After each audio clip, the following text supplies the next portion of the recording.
XRP has a predetermined price that is so high that your face will literally melt off. Welcome back to Crypto Mic Drop, and no, your face may not literally melt off, but it seems like with all this excitement buzzing since 2026 has been off to a bullish start, the narrative that XRP has a predetermined price has been resurfacing. Check this out. We're going to see a predetermined price that is so high that it's going to blow your hair off, rip your face off.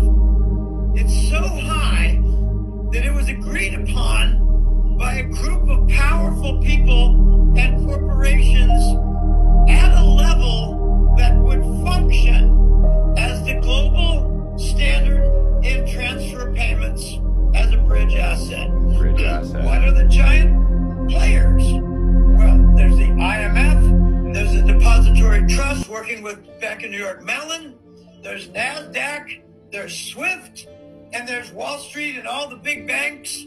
Now, in case you're new to this one, basically the narrative is that XRP has been predetermined even up to a decade ago or more by some of the most powerful financial institutions in the world, including the IMF and the BIS, which is the bank of all banks.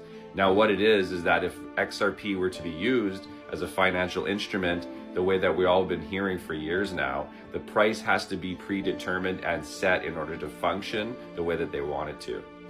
Now, the price per token has been up for debate for years now, but the ranges in price that I've heard anyway has been anywhere between $5,000 per token and $12,000 to $15,000 per token in order to function properly and provide the liquidity that is needed on a global scale. Now, this might seem impossible to some people, but you got to remember, once upon a time, everybody thought it was impossible for Bitcoin to reach $100. Everybody thought it was impossible for Bitcoin to reach $1,000. Everybody thought it was impossible for Bitcoin to reach $10,000 until all those things happened. And Bitcoin runs purely on speculation. There is virtually no utility there.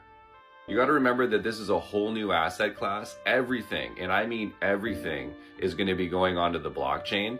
And you got to remember how much money is on the table here. In order for something to facilitate that much international payments in real time on the chain, it has to be a high price. Am I saying it's going to be $5,000? No, I'm not saying that. Am I saying it's going to be $10,000? I'm not saying that either. But to say that it's impossible for those figures to happen would be pure ignorance.